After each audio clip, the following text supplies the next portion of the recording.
Hi, this is Kirk from Living a Field. I'd like to welcome you to another edition of our online learning academy, The Plants That Surround Us, where today we're going to talk about duckweed. Neither a duck nor a weed.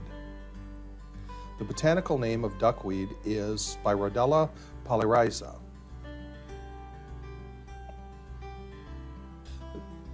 Picture of Spirodela. You can see that each plant has its own individual roots.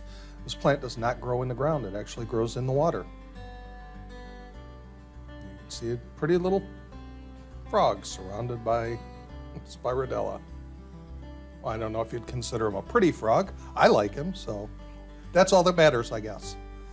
The common names for Spirodela polyrrhiza are duckweed, common duck meat, greater duckweed, common duckweed, and duck meat.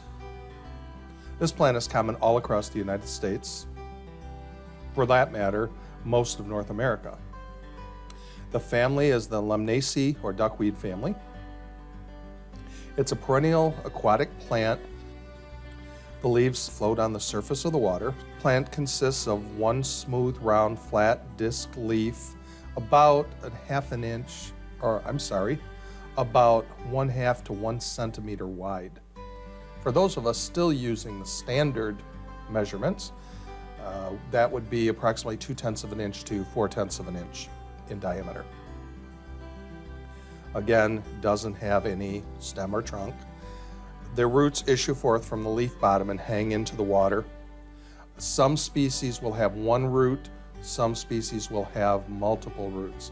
And in the picture to the right, you can see two different species of this plant. We'll talk about that in just a moment. The plant does not flower.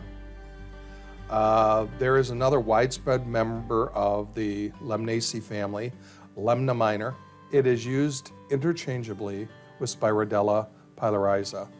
Because these plants are so small in stature, at first glance they appear to be the same plant. If, however, you get in close and look at it, you'll see the differences do become glaringly obvious. First of all, Spirodela polyrrhiza has large round leaves, as we've talked about, while those of Lemna minor are approximately 1/10 of the size and are oval-shaped.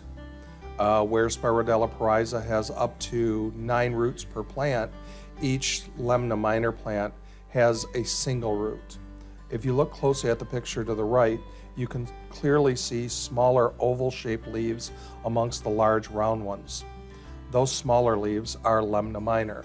And if you look in here, you can see these smaller leaves interspersed with the large ones. While the Spirodela polyrrhiza will be a roundish leaf like this, and it will be singular, the Lemna minor will typically be 2 leaves. And they're positioned in such a manner that they look like a pair of feet that are standing when someone is standing with their heels together and their toes slightly apart. This plant prefers fresh, unmoving, or stagnant waters. You can use the leaves and the roots. Duckweed is one of those rare plants which is very high in protein. Because of this fact, it's a staple for many aquatic animals. The leaves can be eaten raw or lightly sauteed. It's important to note that you should never eat these plants from contaminated waters. The fact that they soak in this or marinate in this water all the time, they can't soak up these contaminations. There's also some risk of waterborne parasites, being as that these plants are eaten by aquatic animals. There will tend to be animals like beaver and muskrat in the same location as these plants will grow.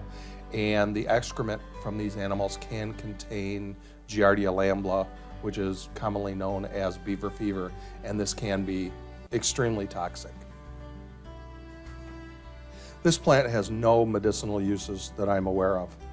Neither Spirodela polyrrhiza or Lemna minor have any toxic lookalikes, and the drug interactions, there are none because it's not medicinally used. The Lemna and Spirodela genera are both rich in protein and minerals. I hope you get out into the natural world and harvest some for yourself. One of the things that I talk about in my survival classes are the fact that you have to adjust your thinking. All too often we can miss an important food source. I hope you've enjoyed this video. If so, please try one of our other online videos. You might also be interested in one of our guided plant walks. You can find all of our training opportunities on our website at livingafield.com. I would appreciate you taking a moment and emailing me your feedback on this video to videos@livingafield.com. This ends our video presentation. I hope you have a wonderful day.